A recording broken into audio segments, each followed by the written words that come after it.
Alright, quick, easy video, hopefully. Pretty straightforward. I got tagged on this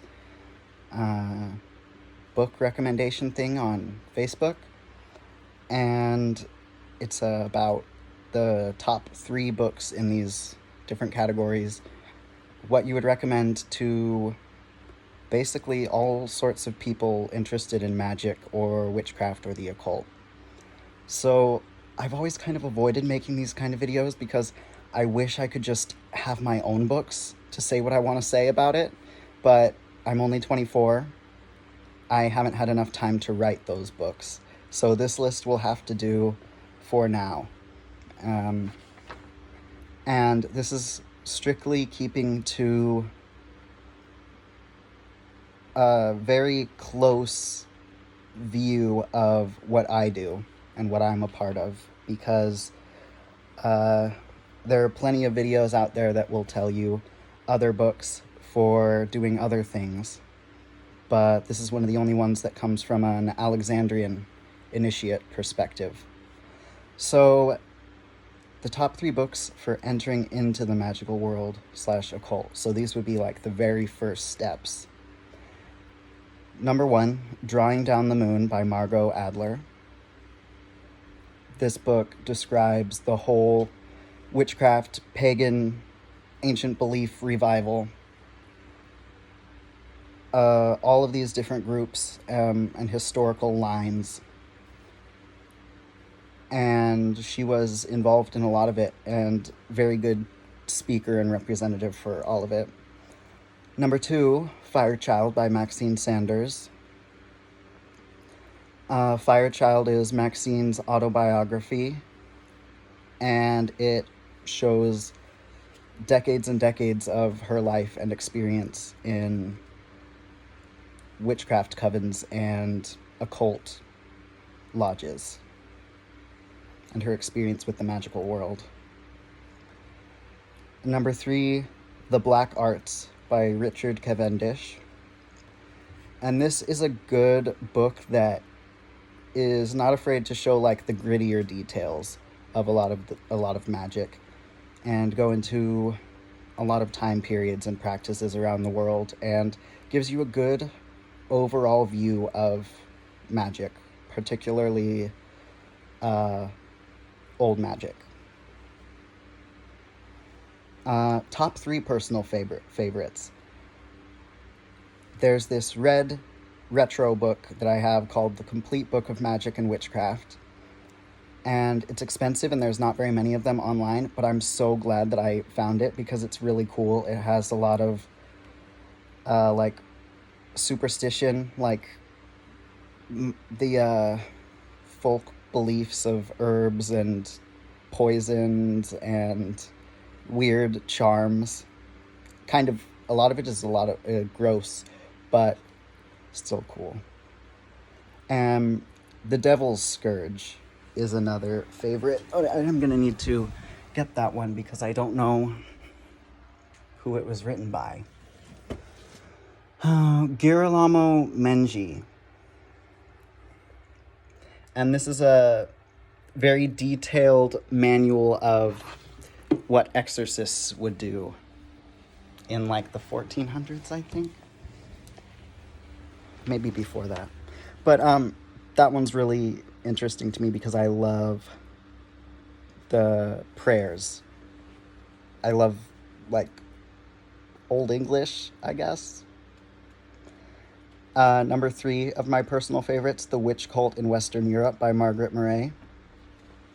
And I did talk a bit about this, and I know people hate it, but I'm just trying to give a more well-rounded perspective, because you can read everywhere that the witch cult in Western Europe is, and Margaret Murray are just idiocy.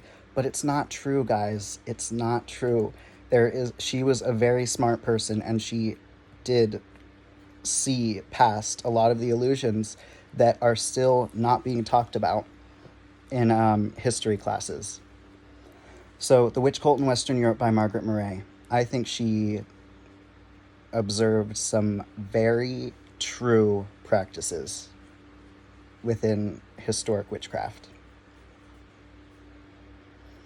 Paired up with that, if you want to go more detailed into, I guess, the pre-Christian remains that survived within witchcraft folklore and belief, Ecstasy's Deciphering the Witch's Sabbath by Carlo Ginzburg, or his book, The Night Battles. And those explore the shamanic trance journeying, the flying through the air that's so famously described about witches. Top 3 reference books. What do I go to the most? The real answer is that all 3 are unpublished and not available to non-initiates. And initiates will be able to relate to that. There are books that are sacred. The first reference book that I find myself going to is The Book of Shadows, which a lot of things have gotten leaked and shared and stolen throughout the years from the Book of Shadows, but not all of it has. And most of it doesn't make sense unless you're initiated and you're actually doing it. So, and it's useful. That's all I'll say about that.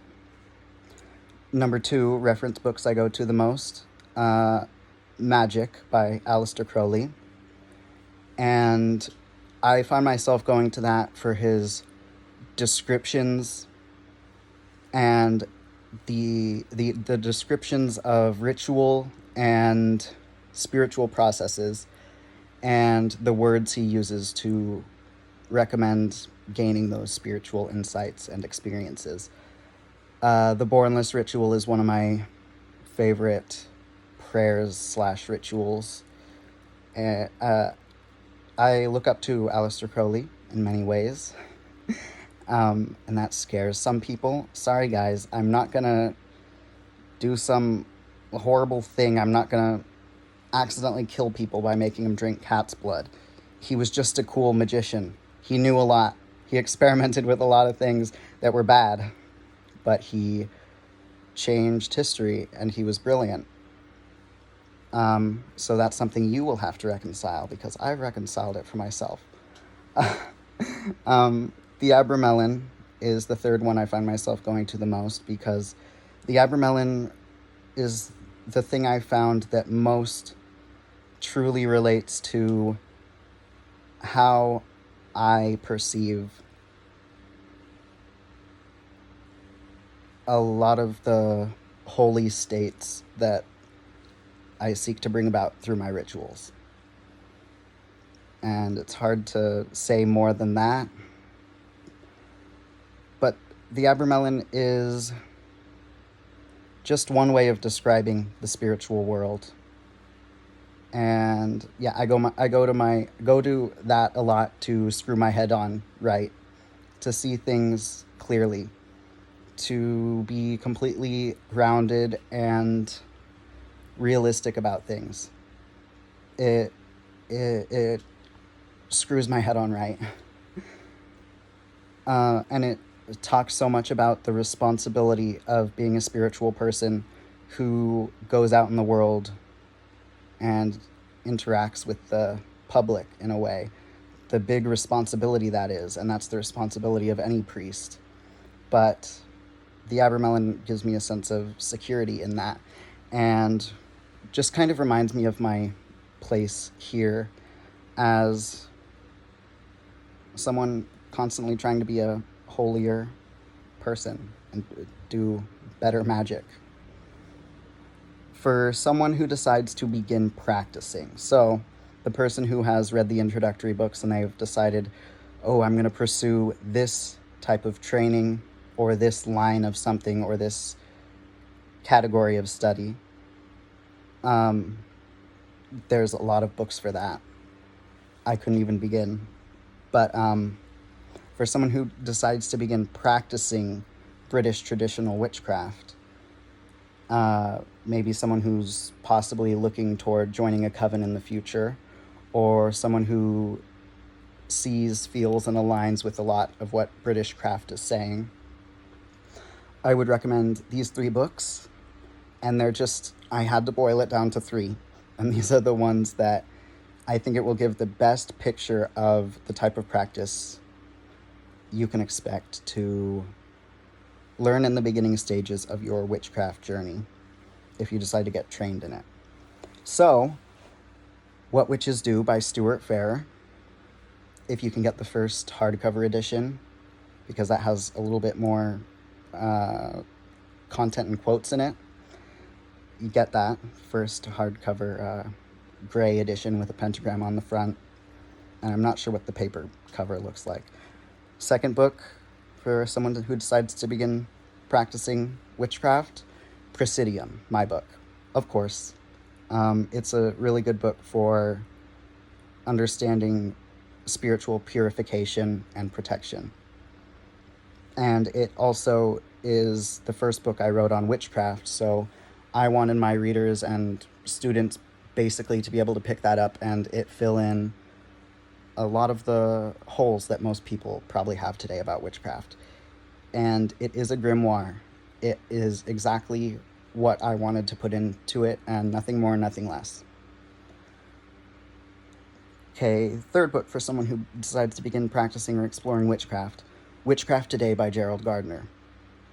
And that can be paired up with a lot of books like Drawing Down the Moon by Margot Adler. She talks about Gerald Gardner. She also talks about Alex and Maxine Sanders and her experience attending one of Maxine's coven rituals.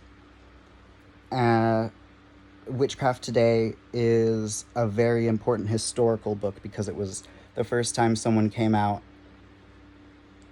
and said, witches are still here and we're still doing rituals, and this is a little bit more about what that entails, which changed everyone's perception about what spirituality could be in the 20th century. And honorable mentions, Mastering Witchcraft by Paul Husson, or Hewson, not sure. Mastering Witchcraft is a good retro viewpoint of a lot of the social type of things that were going on in the craft back then.